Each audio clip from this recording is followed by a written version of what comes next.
Alright, robot, this is a two-phase project today. Phase one is I'm going to deal with this thing here.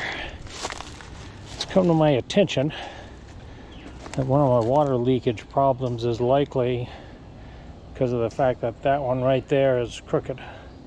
I need to raise them all to the level of this right here so that the water doesn't leak out the back, and it does leak out the front of my waterfall. Let me fine-tune it farther later. In order to do that, I'm going to get all these rocks out of here, get everything out of there, pull that liner up and flop it over that way, and then reimagine this part of it down here.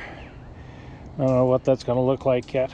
And then once that's done, I'm going to take care of these ivy and all this bit, because I'm tired of ending up very nearly in the hospital because of the poison ivy on all this stuff.